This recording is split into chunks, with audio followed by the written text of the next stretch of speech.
Hello team, welcome to another ATP Geopolitics video with myself, Jonathan M.S. Pearce. This is a geopolitical news update concerning the war in Ukraine, the second news update for the Ukraine war on the 5th of September 2025, Friday.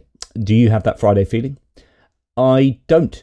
I have my head firmly in the world of this chess game going on between, now it appears, with Trump's latest statement, the SCO getting together as some kind of cabal and the Western world, but the US deciding to isolate themselves and kind of leave it all up to Europe. So the TLDR of this video, I think, is summed up best by Friedrich Merz here, the German Chancellor, who says, "We are currently not able to exert enough pressure on Putin to end this war. We are dependent on the help of the Americans. China, India, Brazil and others are even openly siding with Russia. A new partnership is emerging with the so-called Shanghai format." And the USA under Trump have a choice. And they appear from the last couple of days of rhetoric and phone calls and whatnot to be giving up on it. And Trump said essentially good riddance to Russia. They've joined hands with China and India. Good luck. See you later. And at the same time, it appears that he's leaving everything up to Europe in terms of solving the war in Ukraine and dealing with Russia. So I don't quite know what's going on. Let's take you through the last couple of days. And I did a live stream on this last night, but let's put it all together. So Russia has said that international peacekeepers in Ukraine would be recognized as a threat. Quote, "Can Ukraine's security guarantees be ensured and provided by foreign, especially European and American military contingents? Definitely not. They cannot." So that's Dmitry Peskov speaking on behalf of the Kremlin. In other words, there can be no security guarantees, certainly none that involve anything that look like, what's the term? Security guarantees. So the security guarantees can't be security guarantees. You can't have foreign troops in Ukraine. So it's just going to be a case of there's going to be a peace deal, and then Ukraine will be left on their own in Ukraine, and Russia will go, ooh, that's a couple of months gone. We'll attack again. Thank you very much. Oh, there's no foreign military here, so we're not going to be too worried about that. This tells us that foreign troops in Ukraine will be a deterrent. They will be a security guarantee. It's the lady doth protest too much. Putin and the Kremlin are saying we don't want security guarantees of foreign troops in Ukraine. And that tells you foreign troops in Ukraine will act as a security guarantee. Therefore, it should happen. Honestly, you can't see a clearer message than that. Now, Putin has claimed no one has spoken to Russia seriously about security guarantees. Well, do you know what? It's not your choice, mate. You know, it clearly wasn't our choice whether you invaded Ukraine or not. So you don't get to stipulate, demand what takes place in trying to resolve this matter. But he's warning that all foreign troops in Ukraine will be treated as legitimate targets. He's also said that Moscow would be the best place for a meeting with Zelensky. That's never going to happen. But Russia is ready for Ukraine talks, but rejects third-party venue. You can come to Moscow. We'll look after you. It'll be safe, says Putin. Ridiculous. Zelensky would never sign up for that, and everyone knows that, and Trump surely knows that, and Trump should surely look at this and say, well, Putin is now putting things in place so that there can be no security guarantees effectively, and he's putting things in place that there can be no meeting between Putin and Zelensky effectively. Therefore, Putin is putting obstacles towards peace. Therefore, we need to hold him culpable for there being no peace deals so far, as of yet. And going forward. Therefore, we should put sanctions on Russia. However, it looks like Trump doesn't want to do that. We'll come to that in a second. So Putin said reaching real agreements would be almost impossible. That's what he's saying himself. He pointed to Ukraine's constitution, arguing that any territorial deal would need a referendum, which can't happen under martial law.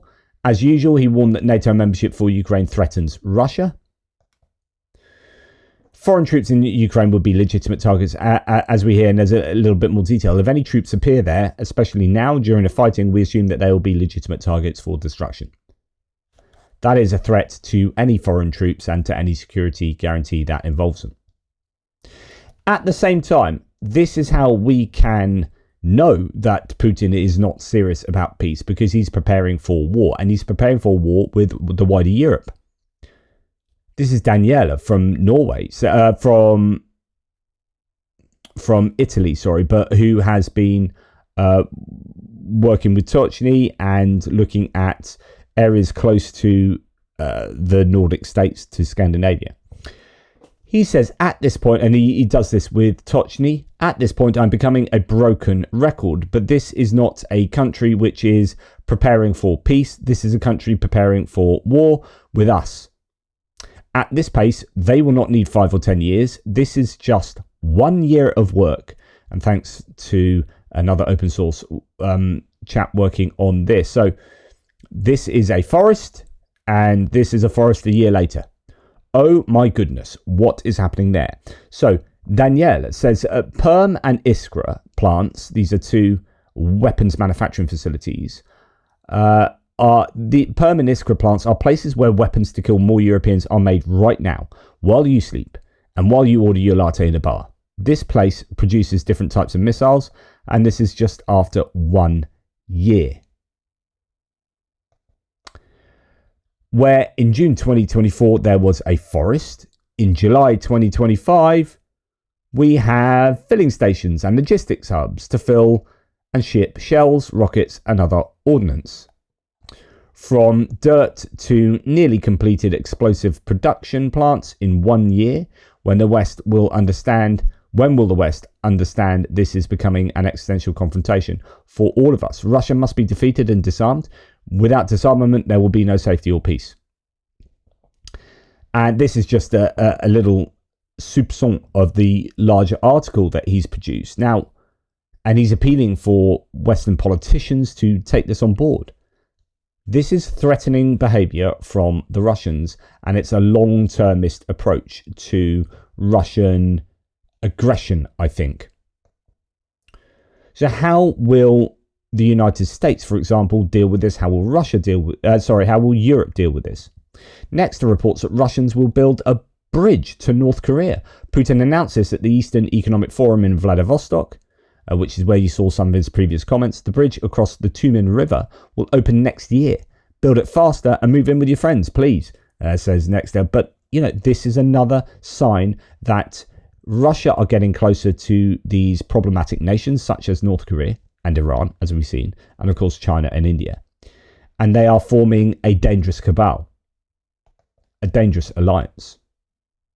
Now, at this time where you are seeing the Baltics and the Nordic nations having to deal with mass building of these sorts of sites, and although they are lacking in air defense units and troops, they are supposedly building up the forces in this area as well.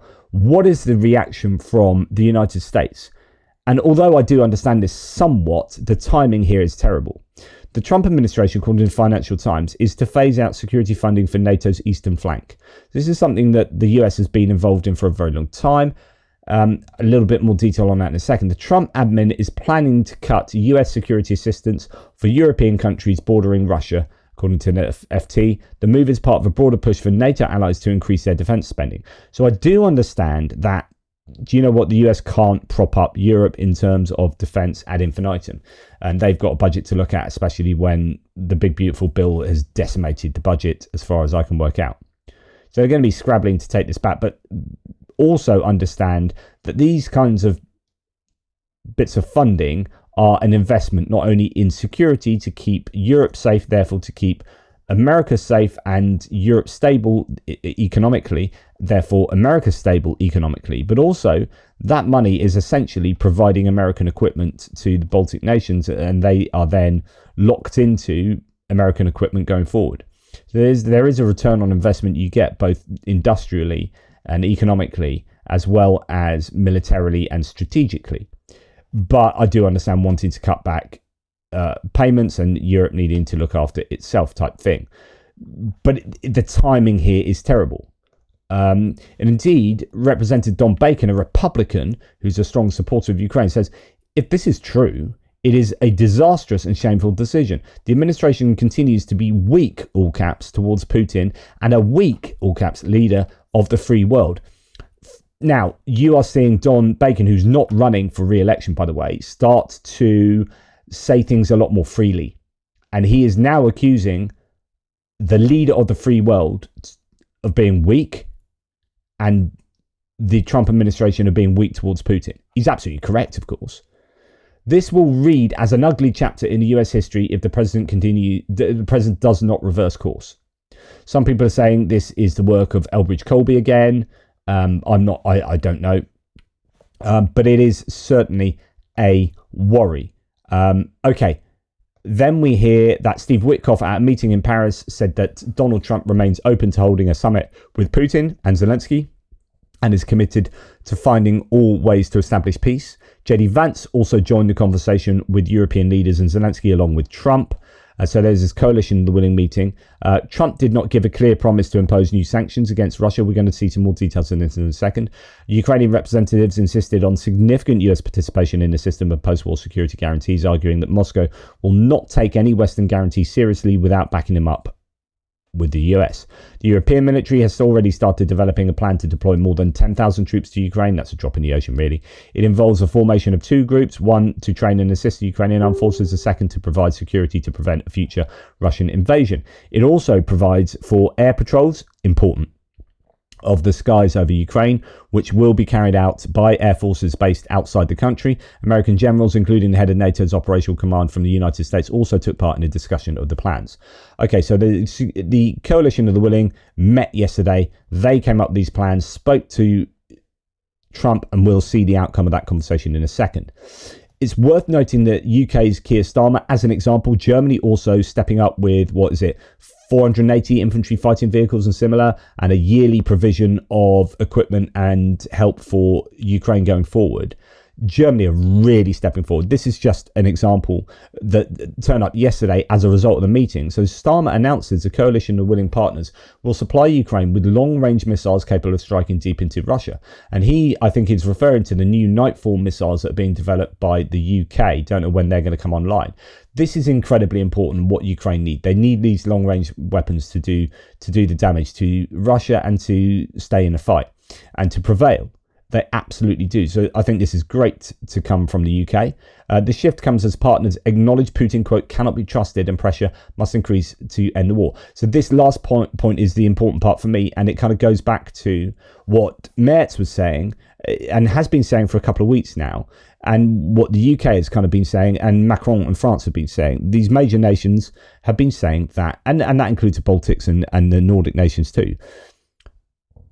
Putin can't be trusted. Putin's a bad guy. Russia are the bad guys here.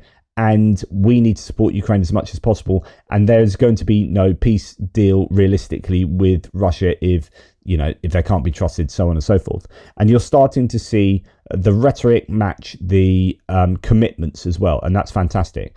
Now, this happened before yesterday, but also was reiterated yesterday.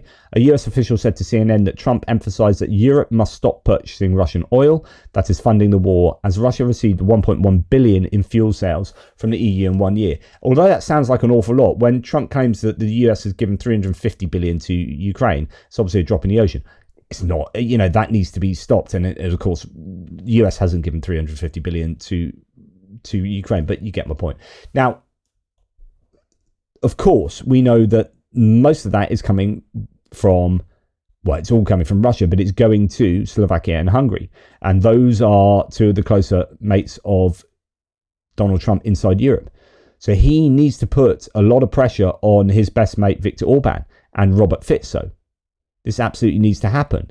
And this is a great permission structure, though, from the US for Ukraine to be able to continue to attack the Druzhba pipeline, saying, well, look, Trump said that you need to wean yourself off off Russian hydrocarbons. We're just helping you along the way. But that comes at the same time, like the US says, you can't buy Russian stuff. And we're hearing today, albeit from Russian media, RIA Novosti, but they apparently are referring to American statistics data, the US has begun importing chicken eggs from Russia for the first time in 33 years. In July, the US received eggs worth $455,000, the first such shipment since 1992. Now, we know the US has been suffering with bird flu and a lack of eggs, and egg prices went up, and they're going up when Trump took over, and they continue to go up. And then, people are holding into account somewhat for that. They've then gone around the world to buy eggs from, I think, Turkey and other places, but to buy them from Russia whilst lecturing Europe on buying hydrocarbons is rather rich, if it's true. Now, the European Commission does want to permanently ban Europe from buying Russian energy resources so that, quote, not a single molecule of Russian hydrocarbons enters the European Union. That's coming from the Commissioner for Energy, Dan Jorgensen. So there is the will there, but it's Hungary and Slovakia getting in the way. Ursula von der Leyen was meeting with Prime Minister Modi from India. India has an important role to play in bringing Russia to end its war of aggression and helping create a path towards peace. This is at a time where the relationship between the US and India is fractious at best. This war carries global security consequences and undermines economic stability, so it is a risk to the entire world. Looking ahead, we plan to agree on a joint strategic agenda at the next EU-India summit as early as possible, as early as 2026. Now, I presume this was meeting virtually with Modi, as that isn't Modi there, and he wouldn't have been in the Elysee, which is, I think, where this was. But that's super important because the problem is the US has pushed India closer to Russia and China, has pushed China closer to Russia and India, and Russia is naturally going to be going into the embrace of both countries because it's absolutely desperate. Economically, it's shafted. Now, after this phone call that we're yet to talk about in any great detail between the European leaders and Trump, and even Zelensky and Trump, I think, might be separate, or maybe they joined later or whatever. We had Trump releasing onto Truth Social a picture of him and Putin together. A lovely picture together. Isn't that wonderful? And you're starting to get this sense that, oh my goodness, is he just jumping back on a bandwagon and joining Russia? CNN said the developments reflect the intractability of the war in Ukraine. 3 weeks after the Alaska summit, Trump has grown frustrated with the lack of progress in the peace process and is weighing how involved he should be in arranging a meeting between Putin and Zelensky. So now he's getting disenchanted and he's saying, well, why should I bother trying to get this meeting sorted between the two? Rather than saying, hang on, Putin's the one that's the obstacle here. I need to put pressure on Putin. I need to put sanctions on Putin to bring him to the table. That's the whole point of those sanctions, is you use them to as leverage. You use them to force Putin to do things he doesn't otherwise want to do. Otherwise, Putin is dictating this entire process, which is what is happening. Now, Trump has resisted imposing new sanctions on Russia, according to NBC News, despite frustration from European partners. So this is that phone call. Officials say Trump fears sanctions could undermine his role as a mediator with Putin, even as Russian strikes and civilian casualties continue. So the headline here, Trump grows pessimistic about the prospect of ending the Russia-Ukraine war. He's admitted it is more difficult than he thought it would be. Obviously thought he could end it in 24 hours. And he just, he should be laughed out of any room at the moment, Putin. It's like, you thought you could end it in 24 hours? You are freaking clueless. The man is clueless, and he's got this fallacy of invincibility where he just thinks he can vibe his way through a meeting, an interaction, and then come out having succeeded and got himself the Nobel Peace Prize. That's not how the world works, and certainly not how Putin works. Such a gargantuan misreading of a dictator just shows how naive Trump really is. Now, the Bild, German newspaper, and Axios together have reported on this phone call and these meetings yesterday. They together, as according to Max 25 at least, say that Trump attacked Europe during today's call. The conversation was heated. Trump shifted responsibility for putting pressure on Putin to Europe. Absolutely classic, which is like, as I've said to you before, he doesn't have the guts to do confrontation. He apparently actually doesn't really like confrontation. He only likes confrontation with people he's clearly going to win over. Not win over, but win against. So he's a classic bully. But as soon as a bully comes up against a bigger bully or someone that they perceive as a bigger bully, because actually Putin is not strong, Russia is not strong economically, militarily, politically, I don't think. They are a vassal state of China. But because Trump looks at a Mercator projection of the map and sees that Russia covers 11 time zones and thinks it's a freaking huge country and has lots of oil, he thinks that they are massively powerful and therefore Ukraine necessarily has to capitulate to Russia. So he doesn't like standing up to someone that he admires, Vladimir Putin, a fellow dictator. Or Trump isn't a dictator, but he's a dictator wannabe. So he doesn't want conflict with Russia. So he looks at Europe and says, how about you sanction them? And then Europe say, hang on, we're just about to put our 19th package of sanctions on Russia. What the fricking hell do you think we've been doing for 3.5 years? How about you buckle up and do it yourself, bucko? And then Trump goes, how about you do it? And that's where we are. Europeans no longer expect Trump to impose sanctions against Russia. Trump accused Europeans of buying Russian oil and financing its war machine, Fico and Orban. Ursula von der Leyen tried to object, saying that Europe had significantly reduced purchases after the Russian invasion of Ukraine, which is true. Trump was reminded that only Hungary and Slovakia directly import Russian oil. Witkoff turned the tables and accused Europe of buying Russian oil from India. As I've said before, not too much of a problem. India are the ones that make the money off that. You still need that oil swilling around the global markets. Otherwise, you'll get massive energy inflation and inflation in general.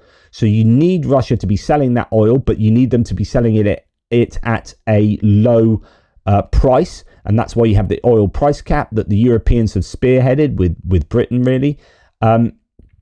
And if India are going to buy that oil, then they're the ones putting the value on and selling it. They're the ones making the serious money out of that oil. The crude oil process isn't so lucrative. But of course, they're going to be looking at Europe taking that oil back in from India and saying, hang on, you should stop doing that while buying eggs from Russia. So, yeah, Trump emphasized that Europe should put more pressure on Russia. So it's all about Europe. When the conversation turned to sanctions, Europe attempted to agree on a joint approach with the American president. The Europeans immediately offered to send their representatives to Washington to set up a working group on sanctions within 48 hours. It's not known whether Trump agreed. It does appear that there might be a delegation now going. So this is the latest we hear. This is kind of hot off the press. European team heads to Washington for joint work on expanding Russia sanctions, says Euromaidan Press. Brussels has initiated work on a new sanctions package against Russia while dispatching a delegation to Washington for coordination with US officials. Now, this is almost certainly the doing of the Europeans. So the Americans or the Trump administration is reluctant to do this. Clearly. Now, Trump told the Europeans that they should put pressure on China to give up Russian oil. And of course, the US hasn't put the same pressures on China that they put on India, which shows you that it's not really about Russia, their sanctions on India. So they claim that they put sanctions on India because they buy Russian hydrocarbons.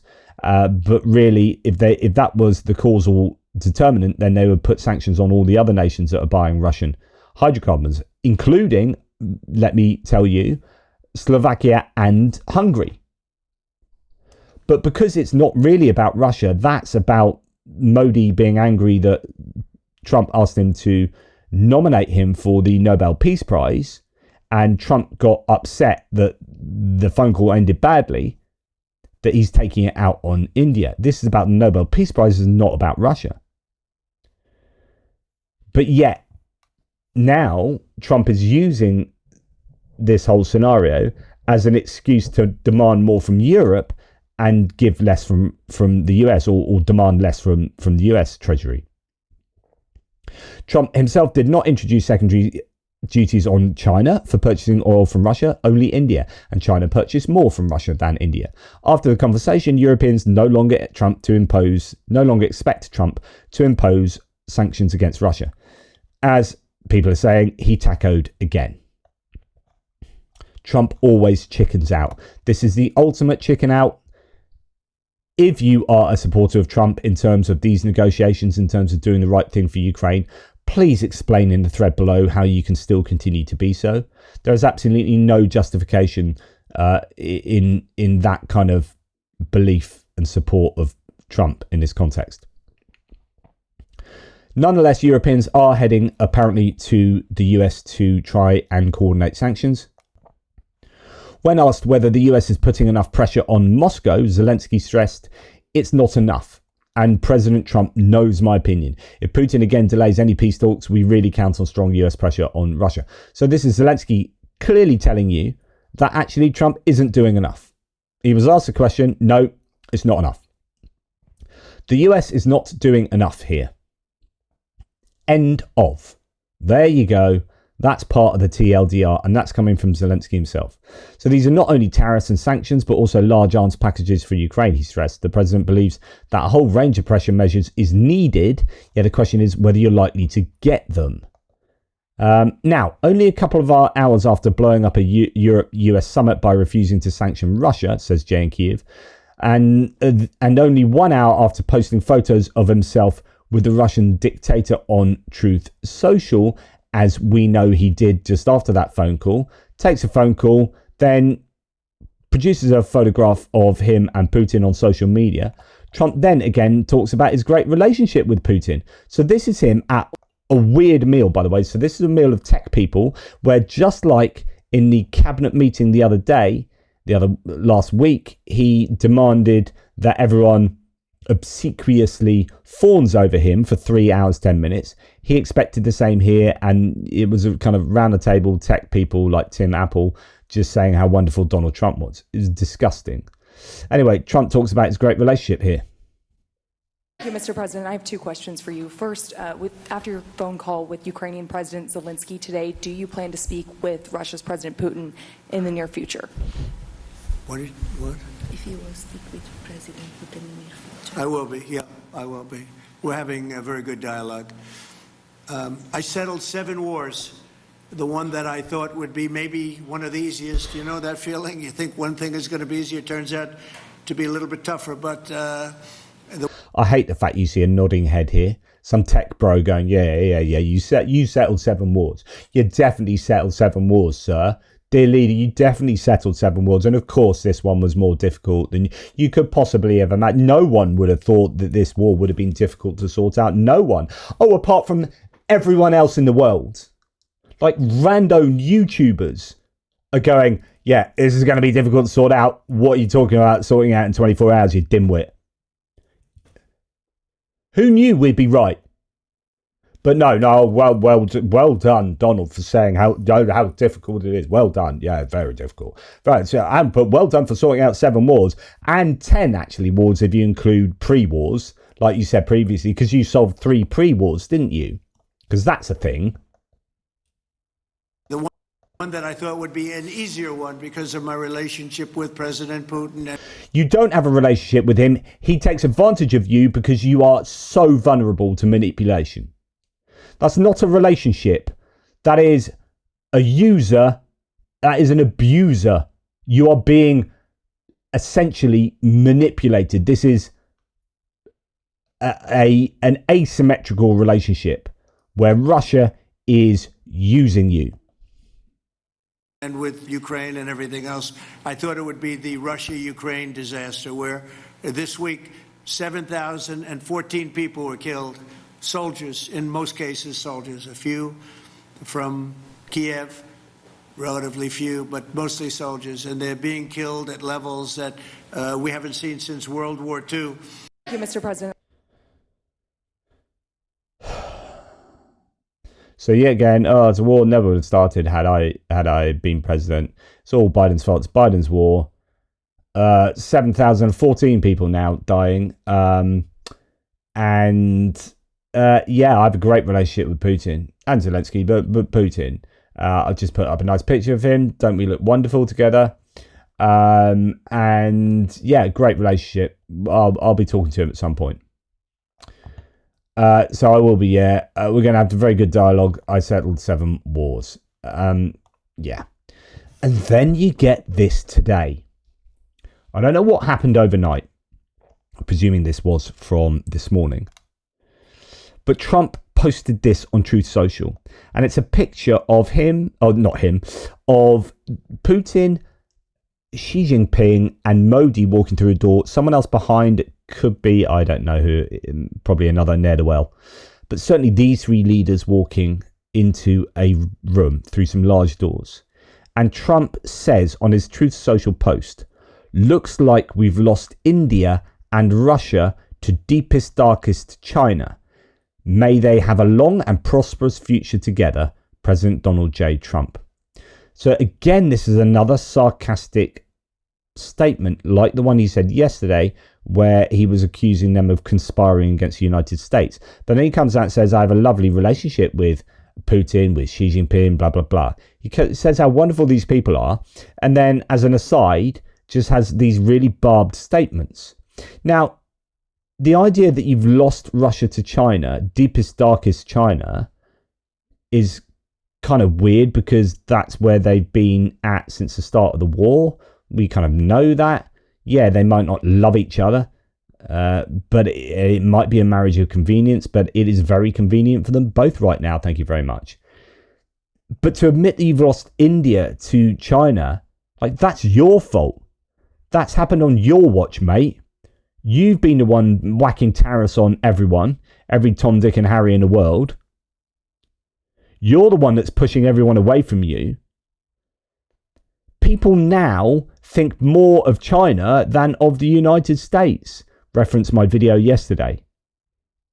You have destroyed America's standing in the world, Trump.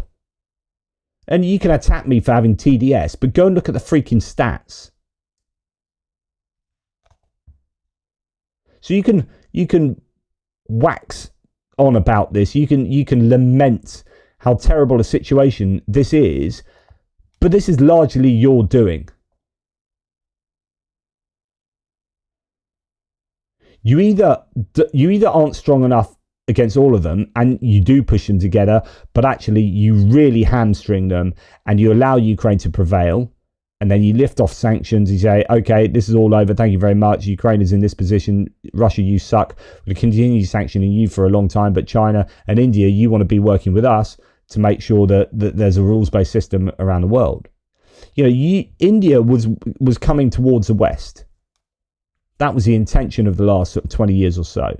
And you have sent them the other way.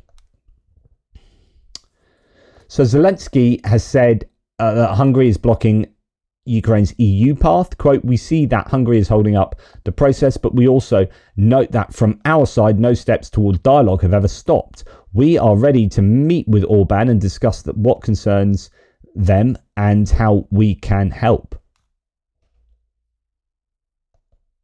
Zelensky's being pretty forthright at the moment. If even Putin, this is Zelensky again, if even Putin doesn't object to Ukraine joining the EU, which he doesn't. So Putin said, don't want them to join NATO, but I'm okay with Ukraine joining the EU.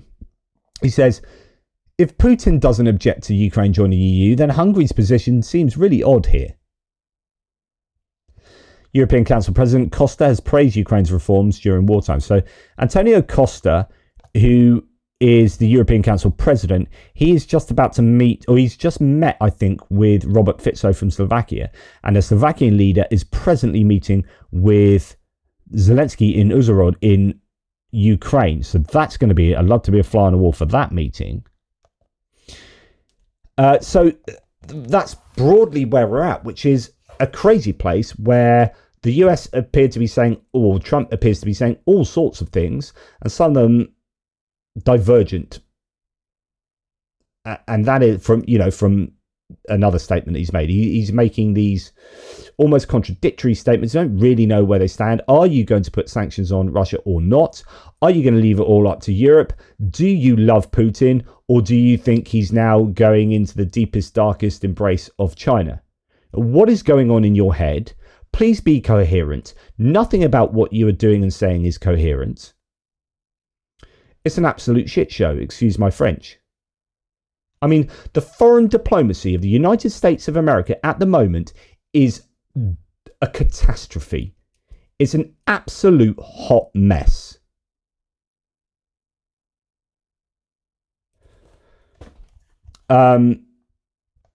Then we hear that they're changing today, or an executive order is going to be forthcoming. Trump will sign an executive order on Friday to rename the Department of Defense back to its historic title, the Department of War. Pete Hegseth will also be referred to as the Secretary of War, because you know he's that peacemaker guy, Trump. He's the one that was voted in because he's a peacemaker. He stops all these wars. He stops 7 wars and 3 pre-wars. But what he's going to do is go from the Department of Defense to the Department of War, turn them all into war fighters. And so Mark Hartling, former general, spending lots of time in Europe and engaging with the governments and armies of all 49 countries. All of them use the titles Minister of Defence, Minister for Defence, or Minister of National Defence. The Netherlands had the last Minister of War, and that was in 1948. So there's that. So that's weird. And then we hear this fascinating story. So the New York Times releases a piece today talking about, peacemaker, and this is in the context of them blowing up a Venezuelan boat the other day, killing 11 people. US Navy SEALs killed North Korean civilians during a failed covert operation in 2019. So this is during Trump 1.0. In 2019, US Navy SEALs embarked on a clandestine mission to install a listening device inside North Korea at a time when the then President Trump was engaged in landmark discussions with Kim Jong-un. The operation was reportedly green-lit by Trump. The mission went awry when the SEALs encountered civilians fishing or diving for shellfish at night. The Americans opened fire, resulting in the deaths of all aboard the fishing vessel. And that's now been written about today. So I don't know whether there'll be any fallout about that. I mean, that's the sort of thing, that's slightly different from blowing up a Venezuelan boat, by the way. I would put that in a different category. That's a clandestine operation against a nation that has designs on being a nuclear power, possibly is a nuclear power, and they are a dictatorship, etc., etc. You do that, it goes wrong, and people get shot on a fishing boat. I can understand why that happened in a way that I would not understand, from a legal point of view, from a moral point of view, from a legal point of view, why the Venezuelan boat was blown up and greenlit by Trump. Now, yes, this does pertain to Russia. I just want to have a rant to end this video off. So this is Zia Yusuf, who was the number 2 in Reform. Then he left the party because he got annoyed with something. Then he's come back. I don't know what his role is now. Is it treasurer? Anyway, this is Zia Yusuf from Reform UK. We will introduce new legislation which will be a Child Safety Act, which will protect children, but it will not have a chilling effect on free speech in this country and crush political dissent in the way that Starmer is doing. More British... Crush political dissent. So he's saying that at the moment, our free speech laws, which haven't been changed, they've been whatever they've been for some time, pre-internet, I think. He's saying that these are... What does he compare them to? And he's talked about political dissent, by the way, as part of free speech. Political dissent in the way that Starmer is doing. More British people are arrested for speech than in Russia. That is the state of affairs right now. So look, that is so not right. I really wish. Now, does she pick up on this? Nadine, but we want to be really clear. The Online Safety Act will be repealed. We will replace it with a Child Safety Act that protects children but doesn't clamp down on free speech. I hadn't heard that figure about Russia. I'm going to go and look that up for myself as well. But tell us. So, So as the Sky News reporters should know enough about the world to go, I'm going to stop you there, Mr. Yusuf, and I'm going to ask you to retract that statement, because we do not accept lies, open lies on this news channel. We are not here to platform your disinformation. So, are more people arrested in the UK over speech than in Russia? Do you know how many people have been arrested due to the beginning of the war in Ukraine and dissenting against that? Political dissenters. Do you know how many people were put in gulags in Russia as a result of freely going out and protesting that war? Because it wasn't free in the end, because they were put in prison. Do you know how many people were? Do you know how many people have been put in prison due to political dissent in Russia? Do you know what they do with the political dissenters, such as Alexei Navalny? They poison them and kill them. Not all of them, but some of them. So don't you come onto my freaking platform here. Don't you come onto our news channel and spread your disinformation about how horrific the UK is and saying it's worse than Russia in terms of free speech. Because, Sunshine, it ain't. So you retract that right now, and then I'll let you carry on speaking. But otherwise, I'm not going to platform you. Is how I would have dealt with that.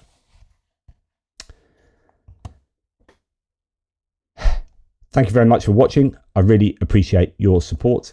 If you have a spare penny or two, there is Car for Ukraine's Autumn Harvest, which is a campaign that's being run, and you can find it at ATP Geopolitics. We are just in third position now in terms of fundraising for 2 trucks. So please click on ATP Geopolitics and help out by getting us further towards our goal of getting 2 trucks out to Ukraine. They are fantastic, Car for Ukraine, and I'd love it if you could help them out. Take care. I'll speak to you soon. Toodle pips.